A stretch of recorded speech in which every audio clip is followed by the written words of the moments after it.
business owners very often ask, how do I increase the value of my business? Yeah. And the conversation generally centers around the revenue, the top line revenue. It's pretty common. And then from top line revenue, we work our way into EBITDA, and then we look at valuations and multiples and things of that nature. But I feel like a lot of the times we kind of overlook the conversation of the quality of the revenue. And when we start talking about recurring revenue, it's such a quality of revenue conversation. How should business owners rethink the way they evaluate and pursue growth through the lens of recurring revenue? Yeah, it's a great question. And these discussions we have, Tim, are again always kind of revolve around preparation, value creation, and maximization. And the quality of revenue piece is, I agree, somewhat overlooked. I think for the most part, the market understands when we talk about recurring revenue that is a game changer for a variety of reasons. It is definitely the highest form of revenue in terms of building value and value maximization. And it's the number one driver of value when you're trying to sell the business, right? So why it's important, buyers love certainty. They love to be able to predict what's going to happen with the business. And that predictability allows an operator to excel at operating the company day to day. It makes it much easier to grow the business, makes it much easier to manage the business. And in turn, that creates significant value for you. And so annual recurring revenue or monthly recurring revenue, you hear these terms ARR, MRR, definitely generate a premium in the market, right? That is the kind of top of the mountain revenue stream, if you will, in terms of categories. It represents a locked-in customer base. It represents some continuity with your business model and streams, and again, be able to forecast and predict what's going to happen in the future. And so that's the reason for it, and it makes sense. So when you're, as Tim said, this is not necessarily a discussion on how to completely blow up your business and redo it. It's how do you augment, how do you innovate, how do you maybe layer in some things if the business model isn't currently based around annual recurring revenue streams. Let's figure out how to maybe layer some of that in over time to, again, enhance the value of the company. MRR leads to the broader ARR. But I have spoken to companies that say, hey, we have good MRR, but then you look at the lifetime value of a client and they're 3 months. So well, you're getting ahead of us now on metrics, but go ahead. So there's a lot of different types of recurring revenue I thought we could define. And I quote you very often when it comes to this, the difference between recurring revenue and reoccurring revenue. So maybe break that down a little bit for us. Yeah, it is a bit of a misconception. You got to understand the difference. It's reoccurring is not necessarily it's kind of a play on words versus recurring, but yes, you think about it as this, the true recurring revenue stream that buyers and investors in the market value the most are, have a repeated cadence, like monthly subscription. We talk about SaaS, for example, right? Monthly repeated predictable revenue that the customer is paying over and over again, usually the same value, versus reoccurring, which is still good, but that same customer is not necessarily on a subscription, but they're purchasing multiple times, but maybe not on a regular basis or schedule, right? So think of like a consumer brand, and Tim and I, candidly, we were just talking about skincare a few minutes ago, right? And so think about you purchasing the same line of skincare over and over again when you need it in a specific product category, right, for that brand. It's not a subscription, but kind of as needed basis. That would be an example of reoccurring revenue. I'm the same customer coming back to buy that same product, or maybe even upsell into larger product suites, whatever that might be. So again, still valuable, but not as predictable. Another example would be, and this is kind of where I picked this up 10, 15 years ago, working with a lot of fintech companies, where that revenue stream was very transactional based, not subscription based. And that's where that misconception kind of started for me in the market. So those kinds of things, again, both are great, but that ARR, true subscription model, is going to be valued at a premium with higher multiples versus that reoccurring stream, okay? And again, if you just look at companies that you do business with personally, everybody listening to this right now, that recurring revenue stream that adoption is everywhere, right? Consumers specifically are well conditioned to buy it. And it could be business to business. It could be business, direct to consumer. If you think about streamers, right? Your Netflix, landscapers, your home security accounts, internet phone, Amazon Prime. Um, Go to the car wash, right? And these guys are always trying to upsell me on a monthly subscription. So it doesn't matter what kind of business you have, you can kind of innovate into this model, and it will absolutely help with value. But that's kind of the difference between the two. Yeah, no, it's a good distinction. I came across it when I was working heavy in retail. Yeah, You look at the recurring customer base or restaurants, small business, brick and mortar, you're looking at grocery stores, sure. more or less your customers and how many times they purchase throughout a month, but it's not recurring. It's not on a subscription model. So if we take that conversation forward, I feel like it goes into the theme of measurability. How does this measurability help it in the value of the company, in valuing and putting a valuation together, or even just thinking about the health of a company? Well, as I said before, if you're tracking properly, it makes the business much easier to manage because you actually have consistent, predictable customer base that's paying, the same amount or close to in a repeated fashion. That's much easier to track, measure, right, and forecast in the future. So it leads to a lot of different things. If I'm a buyer, I'm an investor, I look at that business, it's just cleaner. It's much easier to kind of evaluate. And so from kind of more of a financial profile perspective, you normally see with those kind of ARR models, you're going to see a higher gross margin, a higher EBITDA profile. So right off the bat, true ARR will represent fundamentally a better financial picture for the company, right? Great for you, great for the market when they're looking to potentially sell. Then there are certain metrics that Tim was alluding to earlier, like customer acquisition costs, right? Lifetime value. Being able to measure those things is critically important in terms of how you price things, how you manage your business day to day. And those kinds of formulations are pretty easy once you develop that consistency with the customer base. If those pricing points are all over the place or their purchases are inconsistent and you don't know if they're there or not there, very, very challenging to do, right? And that leads me to kind of retention. Normally in ARR models, retention or the opposite churn rates when customers come and go are much lower, if you will. And so that obviously helps business continuity and much easier to manage the operation, higher value.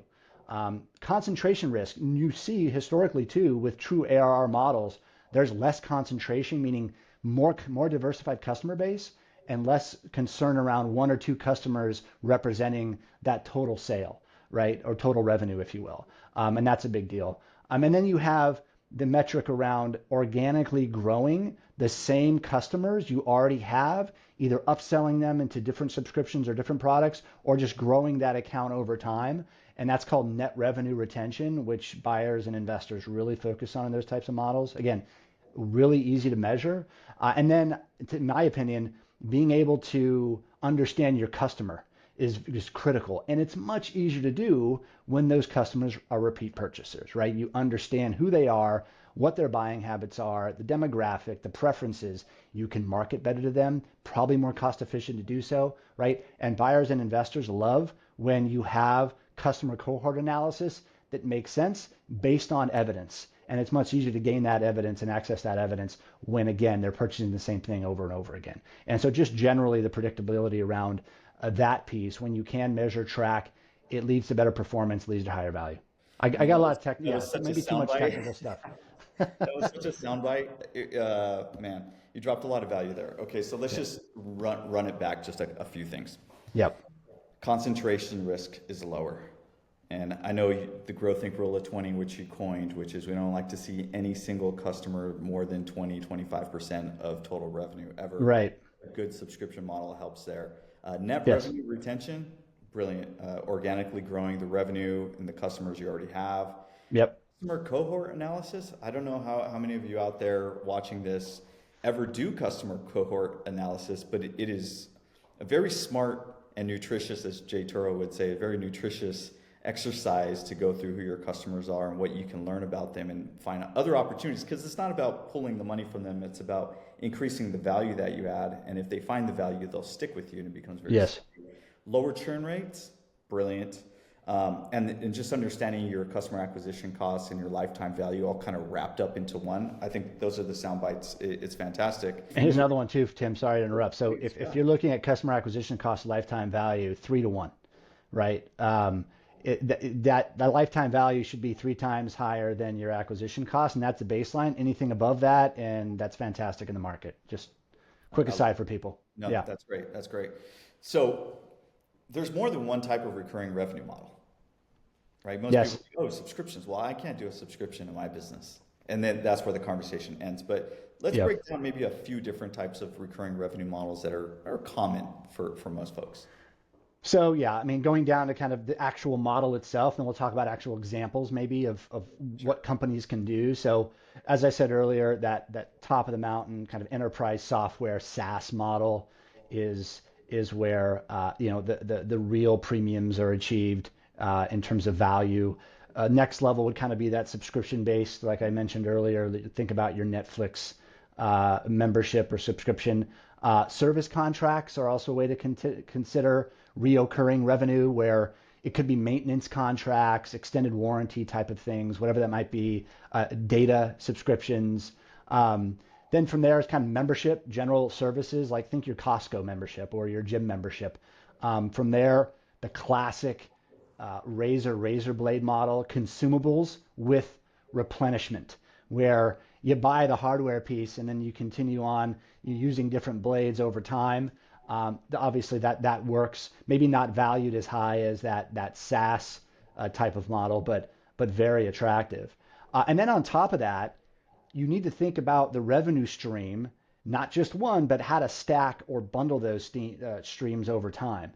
So think about multiple recurring streams that add value, right? So think about software companies where you buy a core product, but they're adding in maintenance, they're adding in data and reporting. That's kind of a premium on top of that core subscription. Think about a health and wellness company where it might be a Fitbit, for example, where you might buy the hardware and there's maintenance and data subscriptions beyond that. There's an app fee. There's nutrition information that's kind of consumable, if you will, and then maybe even a retail side of that on the back end. So that's kind of how you think about it. I think any business that isn't utilizing one of these models, there are ways to incorporate and integrate into if you think creatively, and we can talk about those as well. Yeah, I like the element. I see it very often, which is the low cost leader. And that kind of goes back to customer acquisition costs, where Yes, you're selling some one off, like the hardware. You think about a company like Apple started as a hardware company, and then, with storage and all these other features and totally. benefits, get into subscription. So kind of dangling that low cost carrot to get people in the door and then hitting them with a subscription. It's smart. What do Or you even say a to freemium, scenario where you can or freemium? Yeah. get people in for free, get them liking what you're doing, and then eventually, look at the A models. Look at, you can Perplexity, Chat GBT, you have your own app, and then you want to continue to go more depth, then you got to pay for it, right? It's brilliant. Yeah. So again, if you're out there and you're thinking about your business and you may or may not have a recurring or reoccurring model, I would take a moment right now and think about what you can do to your existing product or service suite and how you can add in much of what Jeff had mentioned here, even if it's starting with one layer, and then you can get into the bundling and the stacking. Jeff, what do you say to folks who might be in the audience that say, I can't add recurring revenue to my business? Well, I'd say not so fast. Um, to quote Lee Corso, College Game Day. There are a lot of real examples, even in businesses that could be service related, for example, or maybe not as software sophisticated. There's always an opportunity to think about that. And quite frankly, going through that exercise, to your comment earlier, it is nutritious to think about how to improve quality of revenue. That's the real discussion. It's quality of revenue and predictability around the business model. So yeah, a few examples could be, and we've kind of touched on some of these, but if you have just a general retail business, you think about whether it's e-com or brick and mortar, there's opportunities to create a subscribe and save model for your customer base. It could be as simple as, and we all experience this, right? Loyalty. Um, yeah, free shipping, right? Okay, it's Amazon Prime, and why can't every retailer do that, right? Or you buy over to $99 and you get free shipping, whatever that might be. There's ways to create offers and attract the market more consistently through something as simple as that for a brick and mortar retail. Going back to the car wash, right? One-off washes versus subscription, that's an easy one. You think about like Internet of Things, IoT hardware, where you can incorporate those data subscriptions alongside the unit sale of the actual product itself. And then kind of into the services. Growthink Capital, Tim, companies you run as well, services based.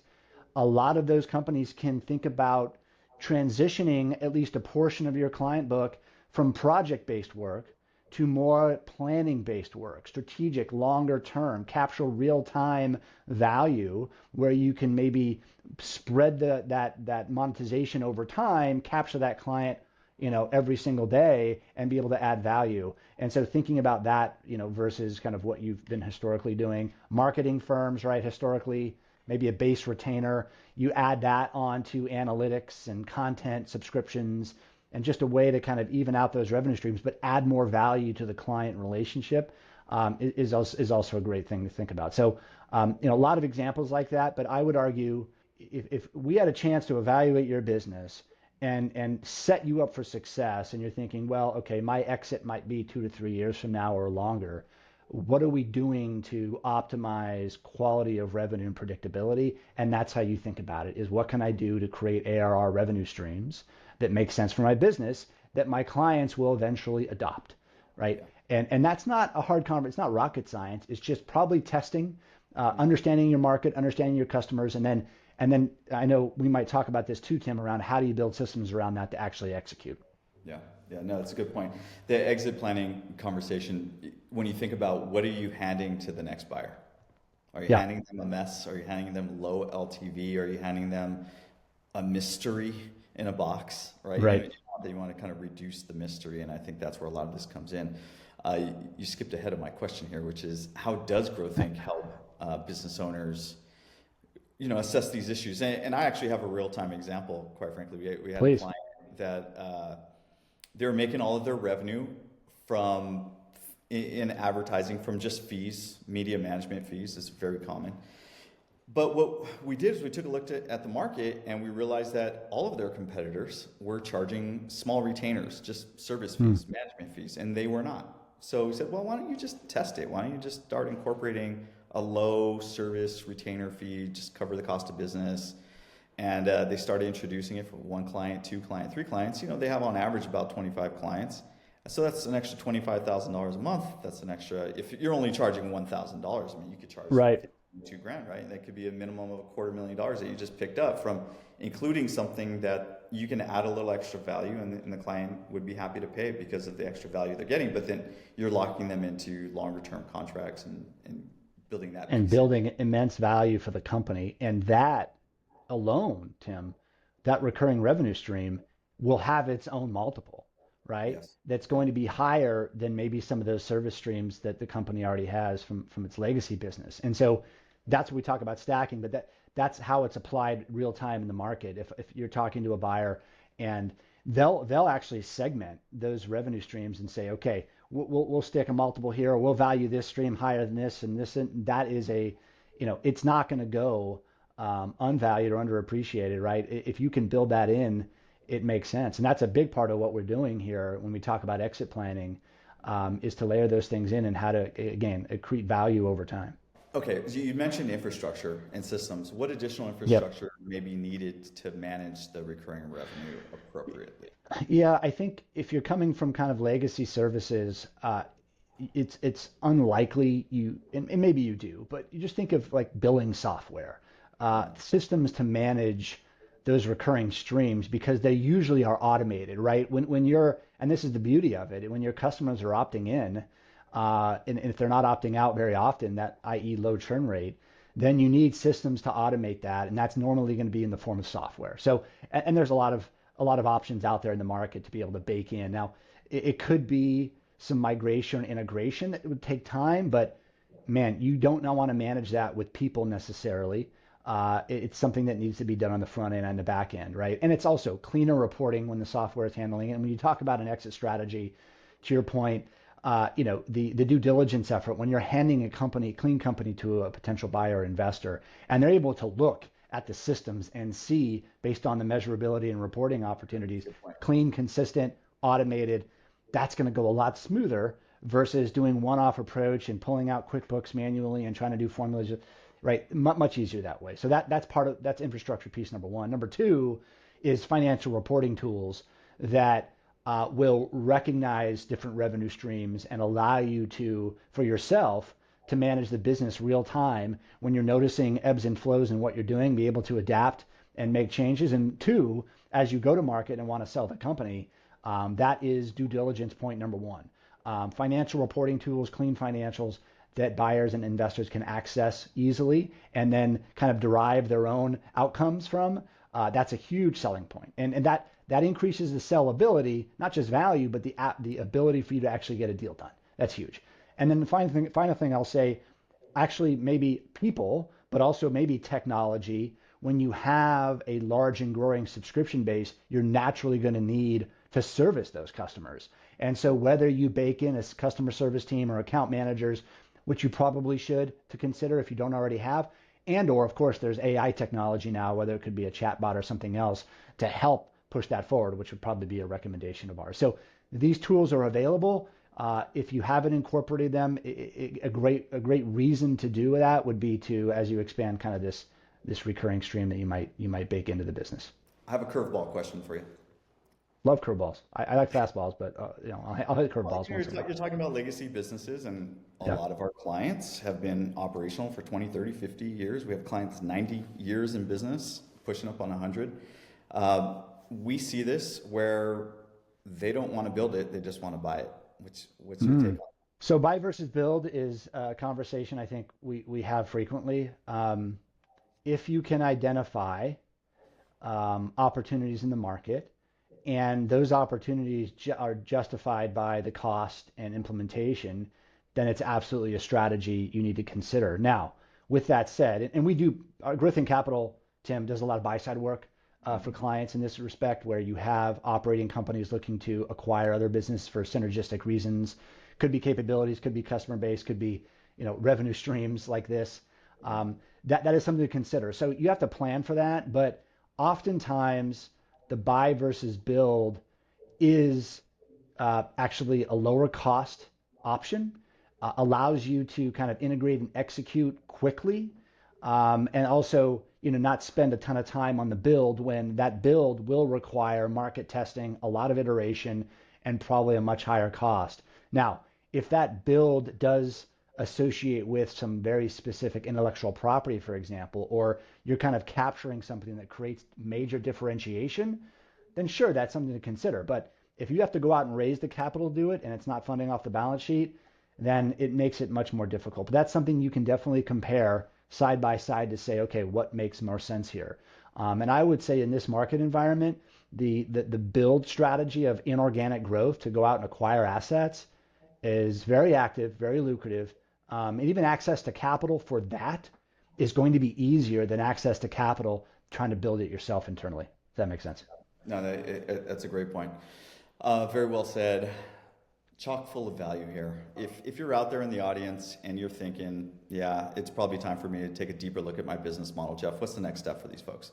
Yeah, have a conversation. It all starts with that, understanding kind of where you want to go with the business. What's the core objective?